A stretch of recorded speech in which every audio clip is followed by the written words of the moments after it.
parce que ce qui n'est pas nano dans un téléphone cellulaire, je ne serais pas capable de dire. Je crois que tout fait appel à des nanomatériaux. Que ce soit la batterie, que ce soit l'écran, que ce soit la peinture de protection électromagnétique à l'intérieur, que ce soit sans doute les claviers maintenant qui contiennent du nano-argent pour éviter la prolifération bactérienne sur les claviers. Bon. Après les ordinateurs, c'est à peu près la même technologie. Donc tout l'électronique aussi bien entendu est à l'échelle nano. Donc là, il n'y a que des nanomatériaux. Dire on ne veut pas des nanomatériaux, ça revient à dire on revient peut-être au temps des pyramides et on grave des hiéroglyphes, sauf qu'en gravant, on génère de la poussière qui est nanométrique aussi. J'ai oublié de vous dire, il faut être conscient. Je vais vous générer des nanoparticules, vous pouvez faire ça. Si j'avais mon détecteur à nanoparticules, je vois tout de suite un dégagement de nanoparticules.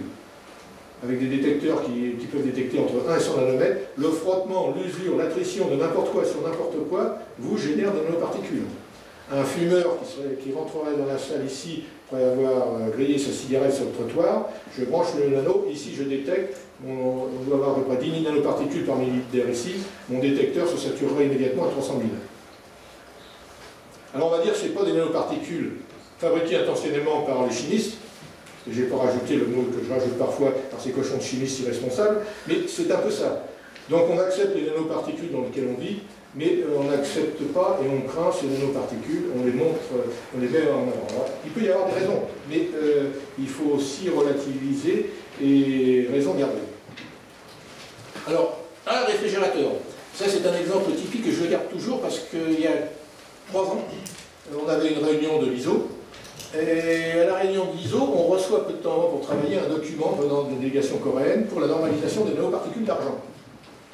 Et avant d'être parti en voyage avec le bout du monde, j'avais été faire un tour chez Darty et j'avais vu les nouveaux frigos de Samsung contenaient de l'argent dans les parois intérieures comme biocide. Donc on voit que l'approche nano de certains pays est très structurée. En même temps que leurs produits arrivent avec de l'argent biocide dans les parois, ils proposent une normalisation au niveau mondial pour appréhender l'argent. Alors après, on ne rentrera pas aujourd'hui dans le débat sur le nano-argent, on peut en faire tout un débat, on en a fait 4 séances au nano-forum du CNAM avec William Dab. C'est un problème, on peut se poser des questions, enfin si vous avez des questions, on pourra revenir. Traitement de surface et revêtement, alors là c'est l'exemple le plus typique. On me dirait, bon, c'est pas nanoparticulaire, mais tous les traitements de surface, à commencer par mes lunettes, ont des surfaces, les revêtements maintenant peuvent faire quelques dizaines de nanomètres. Donc on est en plein dans la définition des nanomatériaux. Et ça, c'est un exemple que j'ai emprunté à une collègue de DSM, où ils font maintenant un traitement de verre pour des verres qui sont utilisés dans des cadres, qu'on met sur des photos ou sur des peintures, pour éviter les reflets, pour pouvoir la regarder sous n'importe quel angle. Ils ont commercialisé ça depuis quelques temps. Bon, à la dernière réunion à Maastricht, on a été tous pris en photo et ils nous ont donné une photo avec leur verre. Bon, donc c'est quelque chose de grand public, c'est une surface de quelques dizaines de nanomètres. Je ne sais pas, j'ai l'impression que ça ne se salit pas trop et qu'effectivement, quand on se met de côté, on n'a pas de problème. Les photovoltaïques, les cellules solaires, font appel à des revêtements nano. Surface auto-nettoyante, l'effet lotus, éviter la fixation des salissures, c'est aussi un effet nano. Les peintures contiennent déjà du nano-TiO2, pour beaucoup d'entre elles, que ce soit comme additif, mais plutôt comme catalyseur, pour nettoyer, comme catalyseur d'oxydation, pour éliminer les odeurs et les salissures. Le nano-TiO2 qui est utilisé dans les peintures, donc intervient comme catalyseur pour utiliser l'oxygène de l'air, comme le transformer en oxygène actif. Après, vous avez le système de résistance anti-rayures. Donc ça peut être utilisé notamment pour des revêtements plastiques transparents sur les véhicules automobiles, mais aussi sur des lunettes. Et puis vous en avez beaucoup dans les textiles techniques et les membranes où les additifs nano sont présents régulièrement. Ça, je veux dire toujours cette présentation-là, c'est vis-à-vis des détracteurs qui sont anti-nano. Vous voyez, là c'est l'utilisation des tamis moléculaires. Tamis moléculaires, donc nanostructure interne, zéolite, produit courant fabriqué à des centaines de milliers de tonnes dans le monde. Et il y a eu des applications qui est la génération d'oxygène à partir de l'air. Ça enrichit l'air en oxygène en retenant sélectivement l'azote. Ça évite d'avoir à se promener, pour les insuffisants respiratoires, à se promener avec des bouteilles fournies par France Oxygène. Et ça demande une intendance lourde et puis c'est lourd à transporter. Donc vous avez soit des systèmes statiques de ce côté-ci, soit même des systèmes que vous portez en bandoulière comme un simple sac reporter qui vous donne une autonomie quasi infini, enfin limité uniquement à l'autonomie d'alimentation en énergie, qui peut être infinie de jours si vous êtes équipé de batteries solaires. Donc, une retombée des nanos dans le confort quotidien, dans la santé, vous voyez, une retombée immédiate, peu pratiquée encore en France, très développée aux États-Unis. C'est une technologie qui est chère, qui est utilisée aussi sur l'Airbus 380 et de nouveaux avions. Ça évite d'emmener des cylindres d'oxygène en cas de dépressurisation brutale, ce qui interdit à certains avions des vols au-dessus de l'Himalaya, puisqu'un avion doit être à moins de 20 minutes d'une zone où il peut descendre à l'altitude de 2000 mètres pour se revenir à une pression respirable en cas de dépressurisation. Donc l'Airbus 380, si le système est bien certifié, pourra avoir des routes plus courtes pour aller vers le sud-est asiatique. C'est aussi à bord du Rafale, mais là le marché est quand même un peu plus limité en Inde. Alors véhicule automobile, il y a que des nanos. Renforcement des matières plastiques. Peinture électrostatique, c'est la première application, celle que je vous parlais tout à l'heure, d'Hyperion. General Motors, Renault ont utilisé des matériaux chargés de nanomatériaux. La ligne essence, point important, dans les véhicules automobiles maintenant, vous avez de plus en plus de pièces en plastique, et notamment le réservoir est en plastique. Donc comment éliminer les charges électrostatiques? En rendant conducteurs d'électricité les pièces plastiques.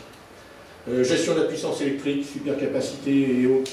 Vous avez besoin de nanomatériaux. La dépollution, le pot catalytique, l'oxyde de cérium qui est utilisé dans les pots catalytiques diesel, c'est aussi des nanomatériaux. Le vitrage, ils sont traités. Les pneumatiques sont un très bel exemple de nanomatériaux, enfin de nanocomposites avec la nanosilice et les noirs de carbone.